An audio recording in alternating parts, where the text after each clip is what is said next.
2. The Duel with Dave Tutt. Bill was born of northern parents in the state of Illinois. He ran away from home when a boy and wandered out upon the plains and into the mountains. For 15 years he lived with the trappers, hunting and fishing. When the war broke out, he returned to the States and entered the Union service. No man probably was better fitted for scouting than he. Joined to his tremendous strength, he was an unequaled horseman. He was a perfect marksman and had a keen sight and constitution which had no limit of endurance. He was cool to audacity, brave to rashness, and always possessed of himself under the most critical circumstances. And, above all, was such a master in the knowledge of woodcraft that it might have been termed a science with him, a knowledge which, with a soldier, is priceless beyond description. Some of Bill's adventures during the war will be related later. The main features of this story of the duel was told me by Captain Honesty, who was unprejudiced, if it was possible to find unbiased mind in the town of 3,000 people after a fight was taken. I will give the story in his words. They say Bill is wild. Now he isn't any such thing. I've known him going on for 10 years, and he's as civil disposed person as you'll find hereabouts. But he won't be put upon. I'll tell you how it happened, but come into the office. There's a good many round here besides the Tut, the man that shot. But I tell you, it was a fair fight. Take some whiskey? No, well, I will, if you'll excuse me. You see, continued the captain, emptying an empty glass on the table in an emphatic way, Bill was always up in his room or playing 7-Up or Forehand or some other of them pesky games. Bill refused to play with Tut, who was a professional gambler. You see, Bill was a scout on our side during the war, and Tut was a Reb scout. Bill had killed Dave Tutt's mate, and one thing through another, and there was a war of unusual hard feeling twixt them. Ever since Dave came back, he had tried to pick a row with Bill, so Bill wouldn't play cards with him anymore.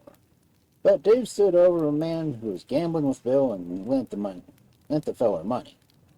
Bill won about $200, which made Tut mad. Blimey, says Bill. Bill, you ain't got plenty of money. Pay me that $40 you owe me for the horse trade. And Bill paid him. Then they said, you owe me $35 more. You lost it playing with me the other night. Dave's style was right provoking, but Bill answered him, perfect gentlemanly. I think you're wrong, Dave. It's only $25. I have the memorandum right here in my pocket downstairs. If there's $35, I'll give it to you. Now, Bill's watch was lying on the table. Dave took up the watch and put it in his pocket and said, I'll keep your watch till you pay me the $35. This made Bill shootin' mad, for, don't you see, Colonel, it was a doubting his honor like, and he got up and looked Dave in the eyes and said to him, I don't want to make a row in this house. It's a decent house, and I don't want her to injure the keeper. You better put that watch back on the table. But Dave grinned at Bill mighty ugly and walked off with the watch and kept it several days. All this time Dave's friends were spurring Bill on to fight, and there was no end at the top. They had blackguarded him in an underhand sort of way and tried to get up a scrimmage, and then they thought they could lay him out. You see, Bill has enemies about. He's settled the accounts of a heap of men who lived here.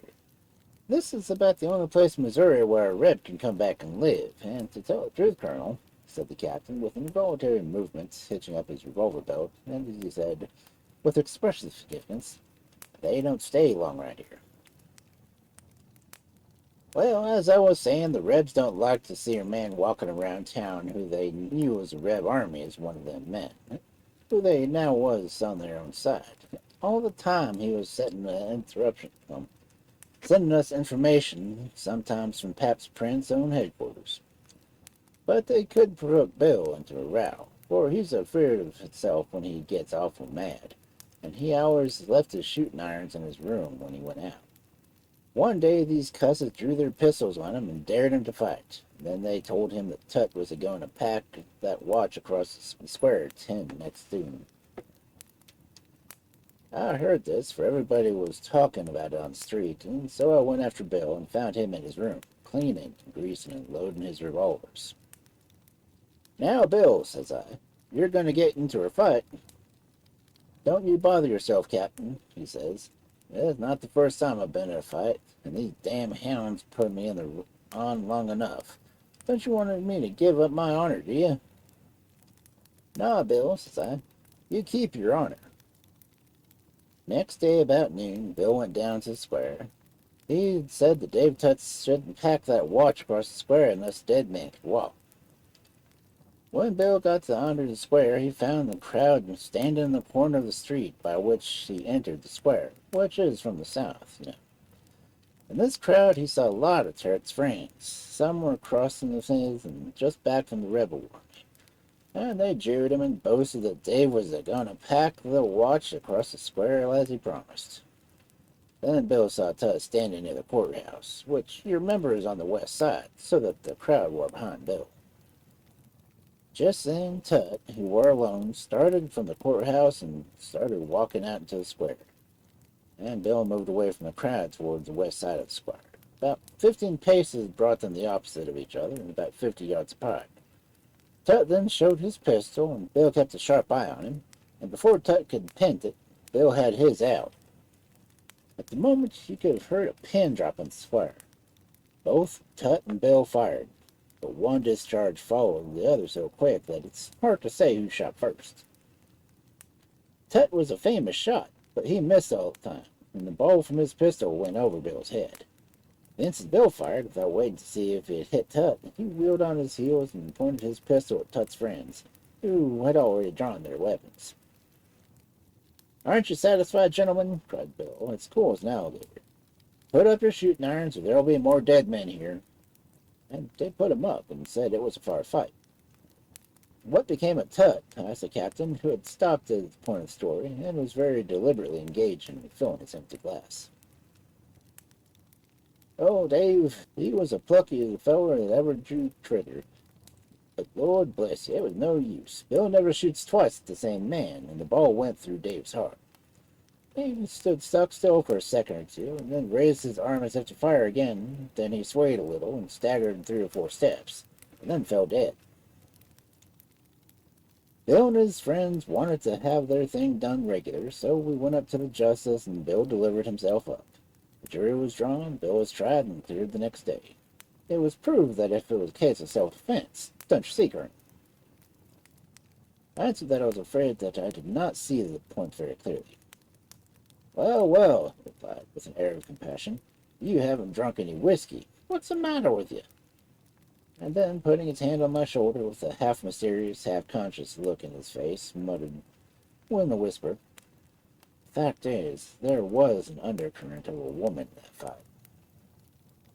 The following discussion took place in the afternoon at the hotel, B.A.B. I had a curiosity which was not an idle one, to hear what this man had to say with his duel of Tutt, and I asked him, "Do you not regret killing Tutt? You surely do not like to kill men." "As to killing men," he replied, "I never thought of it much. Most of the men I have killed, it was one or the other of us, and at such times you don't stop and think, and what's the use after it's all over? As for Tutt, I'd rather not have killed him, for I want to settle quite down here. But there's been hard feelings between us a long while, and I wanted to keep out of that fight, but he tried to break me, and I wouldn't stand it. No, for I am a fighting man, you know." Cloud passed over the speaker's face for a moment as he continued. "And there was a cause of quarrel between us which people around here don't know. One of us had to die, and the secret died with him." "Why did you not wait to see if your ball would hit him? Why did you turn around so quickly?" Scout forced his gray eyes on mine, striking his leg with his riding whip, and he answered, "I knew he was a dead man. I never missed a shot. I turned to the crowd because I was sure they would shoot me if they saw him fall. The people about here tell me you're a quiet, civil man. How did you get into these fights?" "Damned if I can tell," he replied, with a puzzled look.